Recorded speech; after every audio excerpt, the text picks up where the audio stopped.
el número racional en las dos formas de representación.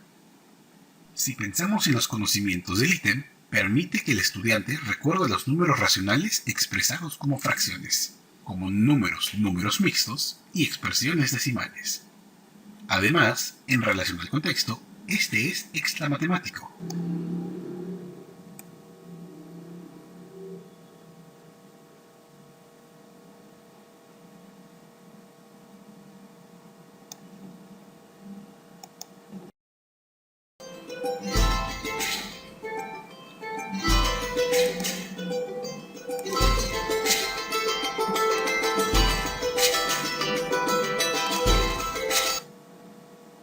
Retomamos el problema presentado en la sesión 1, pero analizamos las preguntas mostradas a continuación. Tomemos un cuaderno donde anotar y un lápiz. Leamos.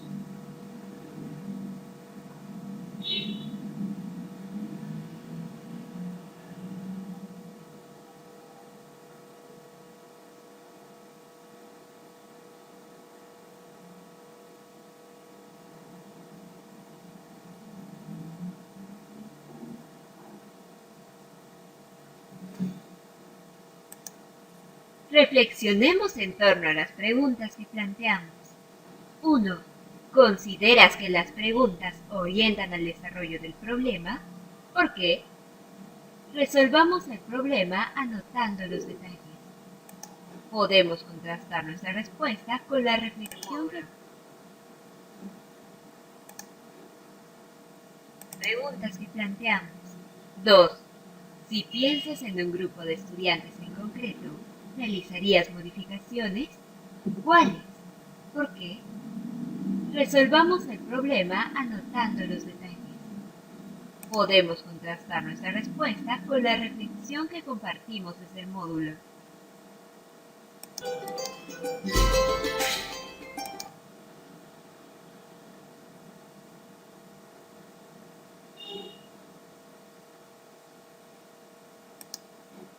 Te pedimos que leas el siguiente ítem de la Evaluación Censal de Estudiantes 2016 y lo resuelvas pensando en cuál podría ser el proceso de resolución de un estudiante de segundo de secundaria.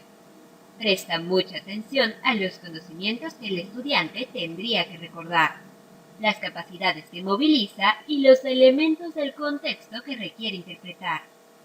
Pensemos, ¿de qué se tratará la actividad que revisaremos? Anota las ideas que tengas, que luego podrás verificar. Resolvamos pensando de forma consciente qué parte de las dimensiones se movilizan: capacidad, conocimientos o contexto. Luego arrastramos la respuesta que corresponde a cada dimensión.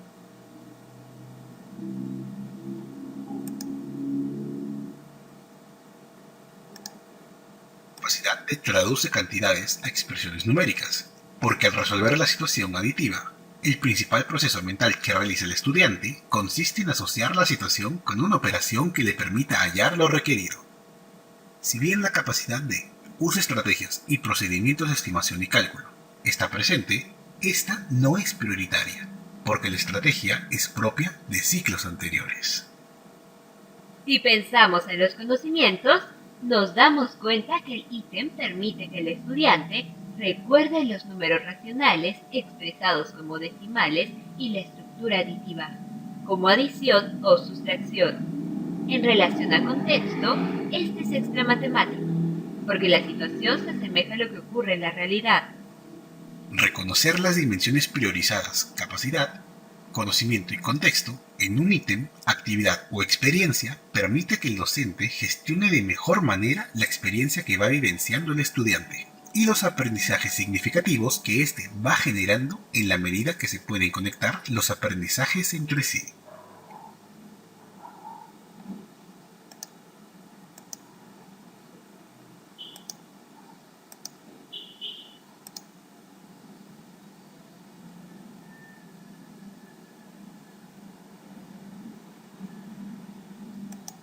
Validamos nuestra respuesta. Este ítem moviliza prioritariamente la capacidad de traducir. Analicemos este segundo ítem. Lo primero es ponernos en la perspectiva del estudiante. Pensar en la información que podría ser relevante para él y la forma en que lo resolverá. Si encontramos 2 o más caminos, mejor. Tomemos nota de todo lo que podría pasar en la mente del estudiante al resolverlo.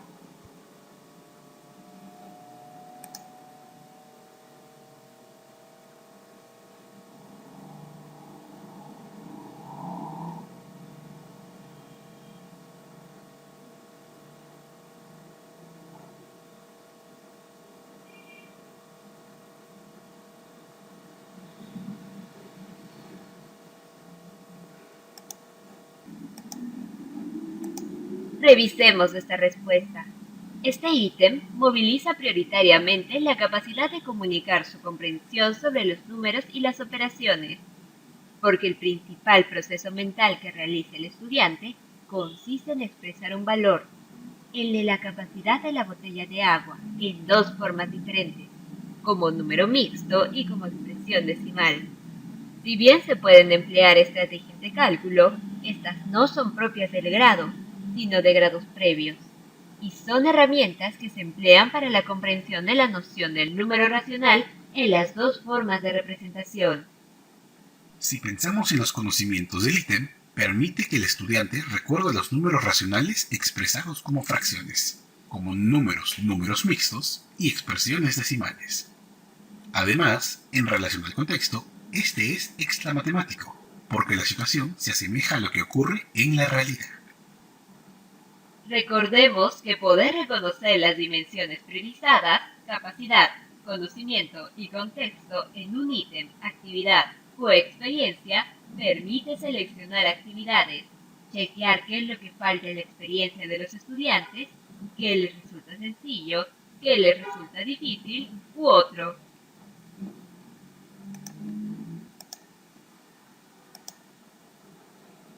Como docentes, darnos cuenta cómo progresan los aprendizajes y las experiencias que vive el estudiante nos permite observar las evidencias de los estudiantes e identificar las posibles dificultades, incluso si éstas se muestran en grados previos. Además, ante una dificultad nos permite buscar hacia atrás, donde se encuentre un logro a partir de donde andamiar y generar el avance en el aprendizaje.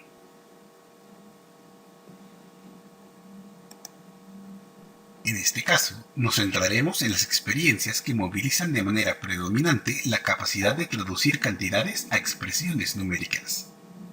Las expresiones decimales, con una sola cifra decimal, son desarrolladas hacia 4º grado de primaria, aunque los estudiantes ya han observado valores decimales en precios, medidas u otros. Observemos cómo progresan en 5º o 6º grado. En este ciclo, los estudiantes emplean decimales hasta el orden de los centésimos, ya vinculados con las operaciones. En primero y segundo de secundaria, las habilidades de los estudiantes se amplían para realizar representaciones de las situaciones, pero ya no se menciona la cantidad de cifras decimales explícitamente, porque éstas quedan comprendidas en la expresión de números racionales. En grados posteriores, los estudiantes emplearán notación científica, que también hará uso de números racionales en su expresión decimal con condiciones específicas en la mayoría de los casos. Revisemos la variación de un ciclo a otro observando el texto destacado en celeste. Pensemos en las oportunidades a lo largo de la escolaridad para desarrollar la competencia de cantidad en relación con las equivalencias entre expresiones decimales y fracciones. Podemos revisar la progresión para las otras capacidades.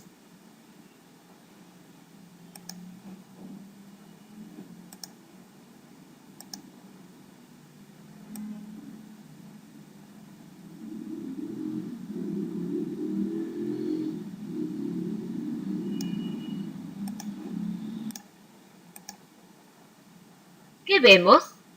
¿Qué podemos ver al observar cómo un estudiante resuelve una tarea, experiencia, actividad, pregunta o ítem?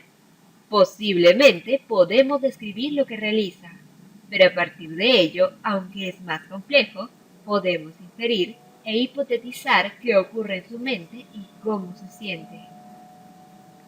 Buscamos comprender lo que ocurre en la mente de nuestro estudiante cuando él afronta una situación. Si como docentes podemos anticipar las posibilidades de razonamientos que ellos pueden ejecutar, cuando los veamos trabajar podremos comprender con mayor facilidad y rapidez cuáles son sus aciertos y sus errores para poder ayudarlos a superarlos mediante la retroalimentación. Algunas preguntas que nos orientan en esta reflexión.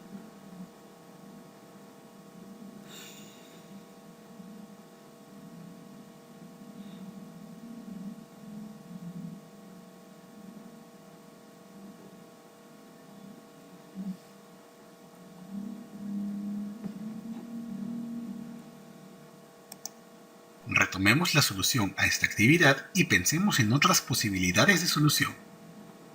Algún estudiante lo pudo resolver mentalmente. Ubicó el precio de galón tipo A. Luego, aplicó una estrategia de cálculo mental. Quitar 3 soles con 50 céntimos es equivalente a quitar 4 soles y luego sumar 50 céntimos. Siguiendo esa idea, realiza lo siguiente. A 17 soles con 30 y 9 céntimos le disminuye 4 soles, obteniendo 13 soles con 39 céntimos. Y luego le suma 50 céntimos a los 39 céntimos, obteniendo 89 céntimos.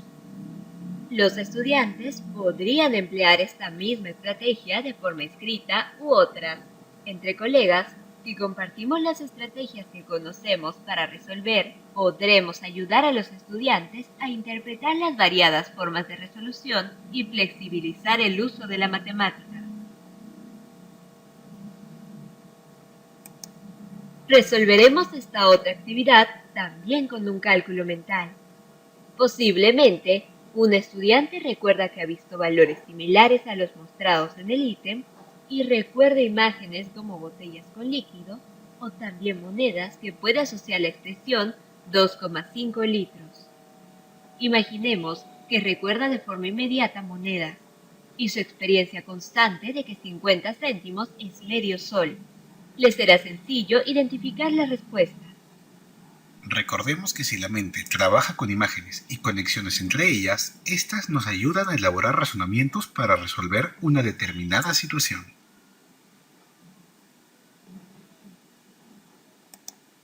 Leamos esta situación. Pensemos en más de una forma de resolución.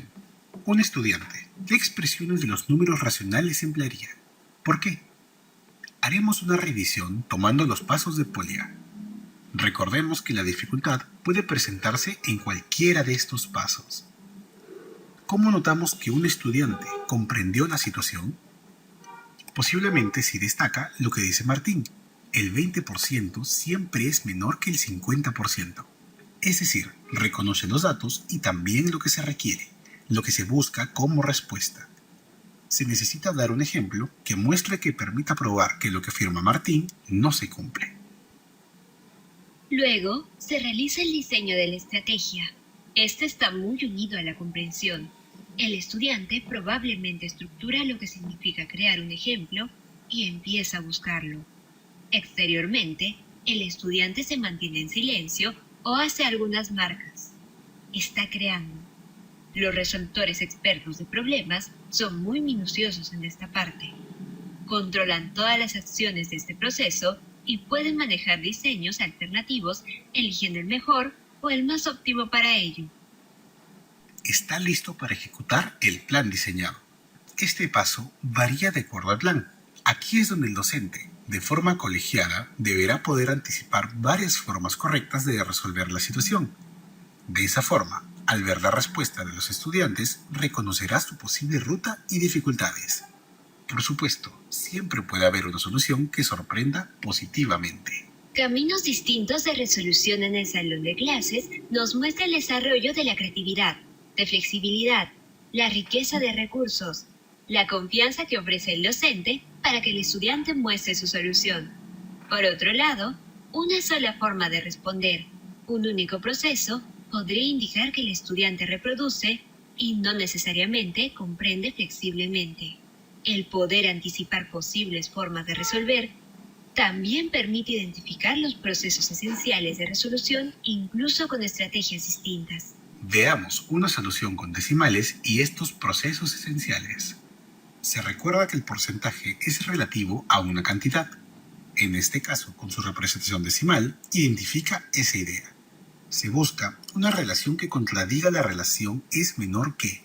En este caso, la relación es igual a. Se buscan cantidades que ayuden a encontrar la igualdad. En este caso se hace cruzando cantidades parecidas a las del dato 20 y 50, pero en orden distinto. Finalmente, el cuarto paso es revisar si aquello que se ha realizado contribuye de forma adecuada a la solución. Si bien este paso se puede dar en todo el proceso como un control, en la parte final se puede realizar de forma retrospectiva y corregir si es necesario o perfeccionar si se desea.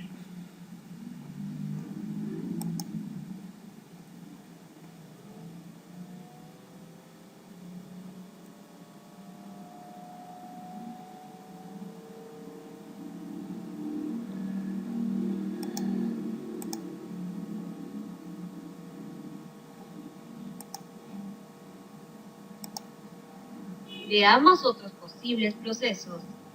El estudiante grafica una situación, un quinto y un medio. Con ello, la afirmación de Martín no se cumple.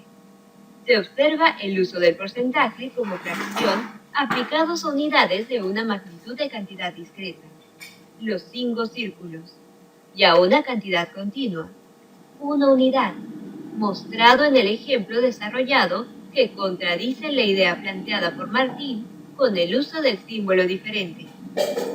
Se empleó lenguaje coloquial. Se explica con palabras y no con gráficos. Posiblemente el estudiante nota que si los porcentajes los aplica siempre a la misma cantidad, no encontraría un ejemplo que contradiga lo afirmado por Martín. Entonces, explora con distintos valores, por tanteo o por valores específicos. Descubre que el 20% debe aplicarse a una cantidad mucho mayor que la cantidad a la que se aplica el 50%.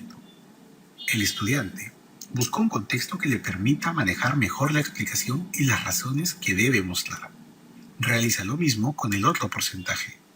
Concluye que su ejemplo contradice la afirmación de Martín. Veamos una forma más de resolución. El estudiante selecciona valores específicos, 500 y 80, y aplica al 20% la cantidad mayor y al 50% una menor cantidad. Luego, generaliza, cuando describe la condición relativa del porcentaje con dependencia de la cantidad a la que se aplica. Identificar una dificultad no es lo mismo que identificar que hay un error.